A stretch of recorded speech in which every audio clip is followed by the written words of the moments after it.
هلو أحوات كما يكون السلام دو دحندو ما أنا حاوكم كيروس ينباركس كاب إنسنادا مكسيكو كل سلام دي نهلنا لكم كاب هانا لولو هاواي تبقيسنا حجي دحري شدشتا معالتي لما بحري مسرح أبزا إنسنادا مكسيكو متين لنا سلازي مكسيكو إنسنادا ما خمي كم تمثل بحساب كنا هنرأينا متعي فلتيني سلازي كسام وداتا بحساب مسرح اوكي ماركس Échale, mijo.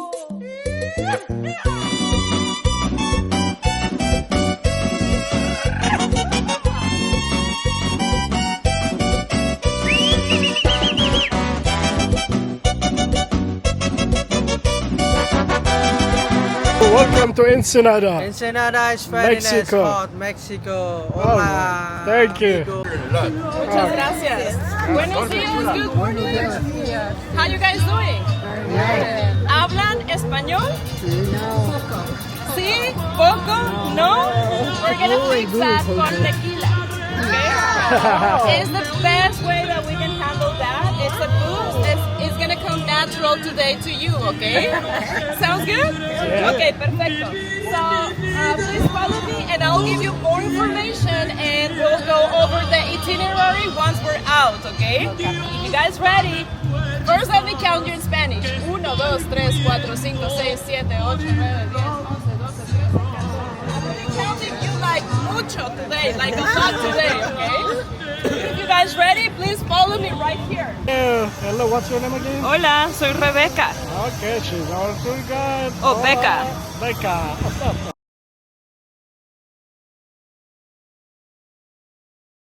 Bienvenidos a Ensenada. Let me ask you something real quick. Is any of you guys visiting us for the first time here in Ensenada? Yeah. Primera vez? 4, 5, 6, 7. Everybody. That's amazing. Usually I have very little people that it's coming for the first time. I love that. So, as you can tell, we have a windy weather saying hi to you. And well, even though obviously we use the forecast, it's a little unpredictable, you know, sometimes. So this is just the perfect weather because we're gonna walk. And if that is not enough to warm up, you can also call me Becca. And well, it's a pleasure to be here today with you. I'm a local person to Ensenada. I've been living here not all but most of my life, and well, it's gonna be my pleasure to show you some parts of what I consider to be highlights of Ensenada. Real quick, you guys, I don't want to bore you with too much history, but real quick, you know the context of my town, Ensenada. Ensenada is, you know, I guess you could say a small city. We're over 500,000 inhabitants currently. And this is relatively a young city, around 143 years old. So for a city that is, you know, relatively young, you could say.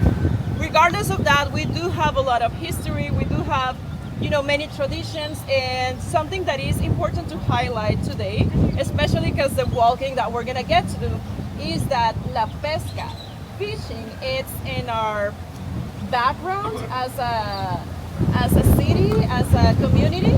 And I would say that all of the development that we have had since Ensenada's foundation, you know, a little or a lot, depending who's judging, right? But our development as a town, as a society, the itinerary.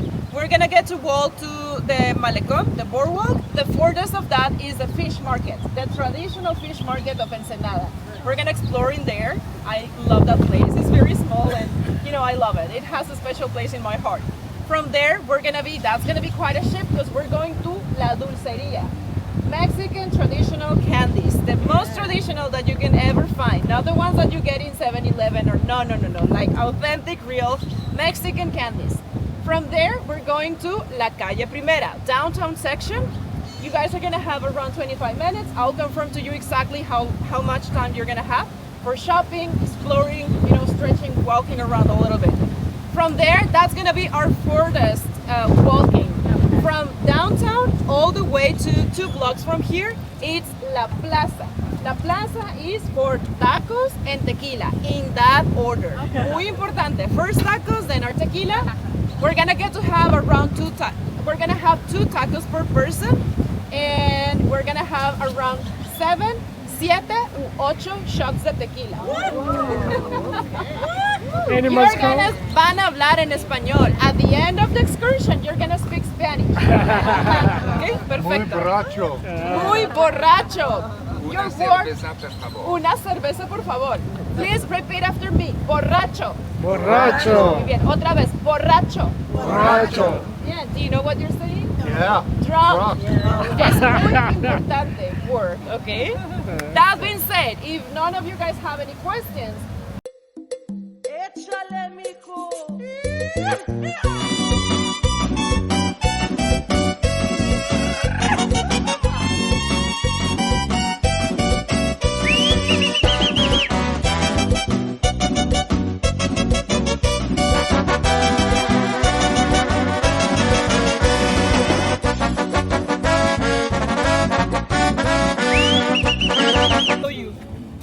Well, first we can see this beautiful view right here. As you can tell, we have 2 docks at the touristic harbor, and some days we have 2 cruise ships arriving.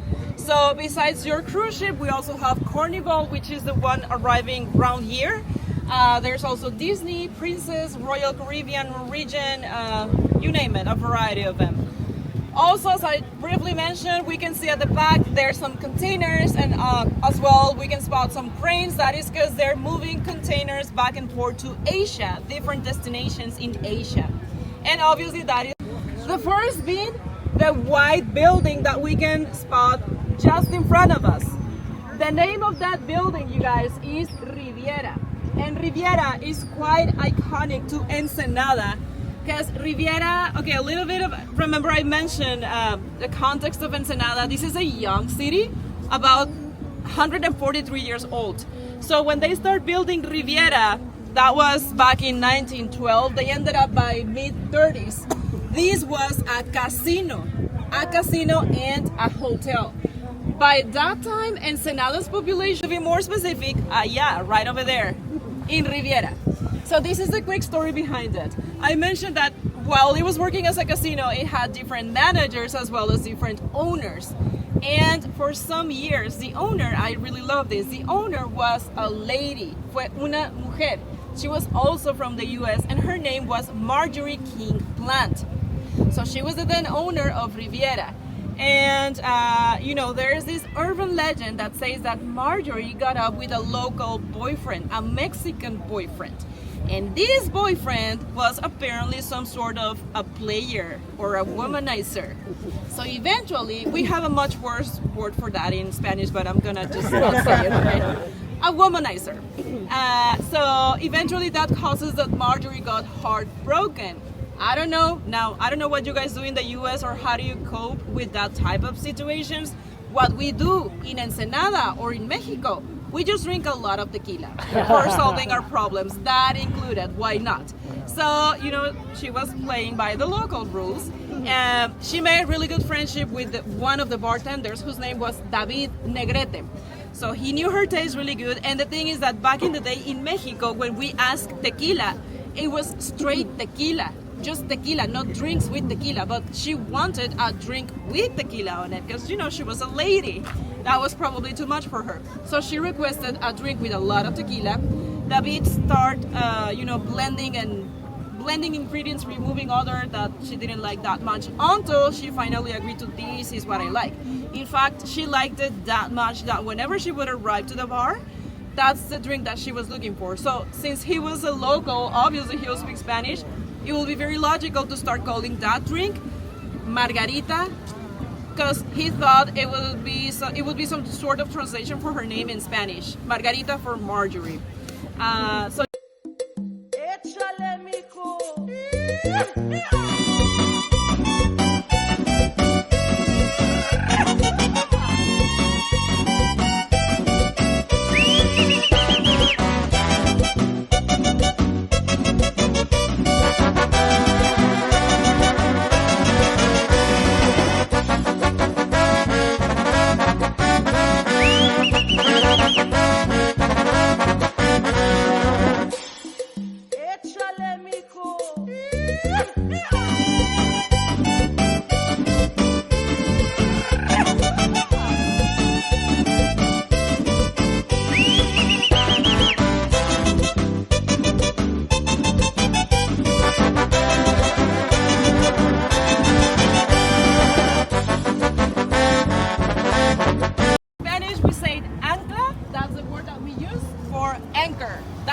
word, not the word that we use. Our word in Spanish for anchor. And something very significant is that this anchor was found in the 19th century in the Sea of Cortez. Now, this is obviously the Ocean Pacific side, but as you might know, this is a peninsula de Baja California. So this is, as I said, the Ocean Pacific side, but the other side of the ocean that separates this peninsula to the rest of our country is the Sea of Cortez. So they found this in the 19th century, and it's really mesmerizing for me to think how well preserved it is to the time. This is bolted, but you can touch it and you can feel how. And I don't want to miss today. The stat that we have over here is Virgen del Carmen, Nuestra Señora del Carmen. So as you might know, in Mexico we have most of our population are Catholics. You know, very religious population. But not everywhere in Mexico you're gonna. Can you smell the churros from here?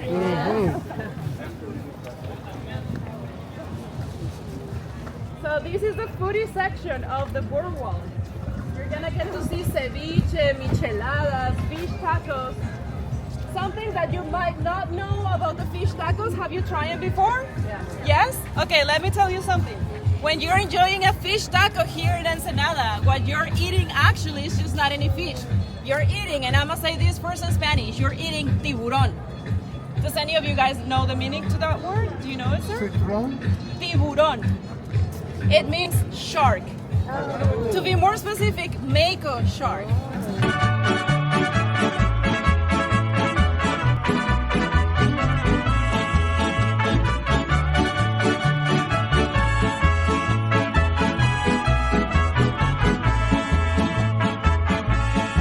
Yo voy a cantar esta canción para mi gente, con una pasión tan fuerte. Ay, ay, ay, ay, ahora sigo cantando y sigo gozando, yo sigo cantando y sigo gozando.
What your excursion includes are dos tacos, 2 tacos per person. What type of taco can you get over here? Well, there's a variety. You can get asada, that's use that number for picking your order. So Mexican after this tasting, but the one when I hope to avoid silence. Okay, so first of all, everybody's gonna be drinking, right? Everybody's gonna be drinking tequila. Raise your hand. Let's go. We have some borrachos in here. So we're gonna wait a couple of minutes until Rebecca is here, so we can start with this beautiful space. I introduce myself. My name is Sebastian. I'm glad to serve you. I'm here because I used to be a professional drunker, not anymore. Now a professional drinker. Maybe I was young, I know, but I've been drinking for many years. So I've become an expert, especially on these alcohols, Mexican alcohols, mezcal. Thank you. Now, I want to tell you something.